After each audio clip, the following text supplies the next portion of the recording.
Assalamualaikum, dear students. It's chemistry time. Let's start our topic today. Open your books at page 82. Today we will discuss Charles' law, experimental verification. Let's start our today's topic. Let us take a certain amount of gas enclosed in a cylinder having a movable piston.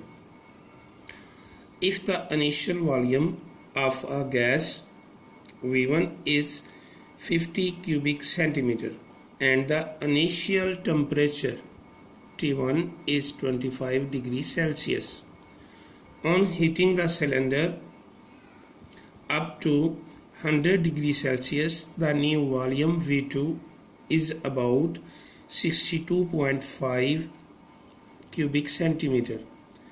The increase in the temperature increases the volume that can observe elaborated below the figure. ये अपने figure भी बनानी है.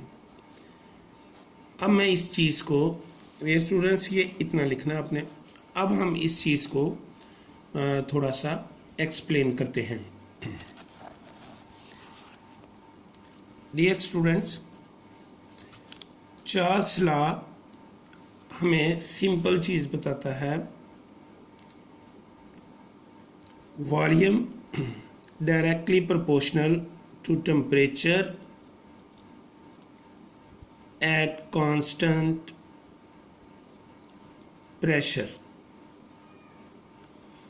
Pressure को आपने very नहीं करना. इस चीज़ को उसने प्रूव करने के लिए एक सिलेंडर लिया. लेट्स सी, ये हमारे पास सिलेंडर है. इसके ऊपर उसने we can say 2 atmospheric pressure का अप्लाई किया. इस सूरत हाल में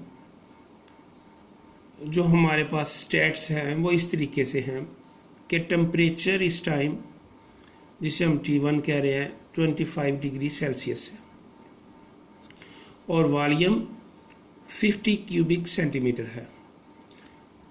और इस सिलेंडर की जो खासियत है वो ये है कि इसका ये पिस्टन मूवेबल है और फ्रिक्शनलेस है. फ्रिक्शनलेस का हम इसलिए कह रहे हैं ताकि विद इन इंक्रीज, थोड़ा सा भी अगर हम टेम्परेचर को इंक्रीज करें तो ये मूव कर सके, खुद को एडजस्ट कर सके अपनी नई पोजीशन के साथ. तो अपने एक्सपेरिमेंट को प्रूव करने के लिए चार्ल्स ने इसी मूवेबल पिस्टन वाले सिलेंडर को हीट करना शुरू किया. ये बर्नर है, बंसन बर्नर हम इसको कहते हैं.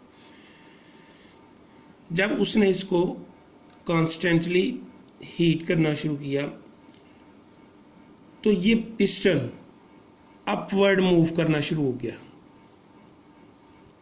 आपने देखा है यहाँ पर ये ऊपर वाला एरिया बहुत ज़्यादा है, लेकिन यहाँ पर ऊपर वाला एरिया बहुत कम है. जब उसने इसको हीट करते हुए टेम्परेचर को 100 डिग्री सेल्सियस पर ले गया तो वॉल्यूम को हमने नोट किया कि वो 62.5 डिग्री सेल्सियस, और 62.5 क्यूबिक सेंटीमीटर पहुंच गया.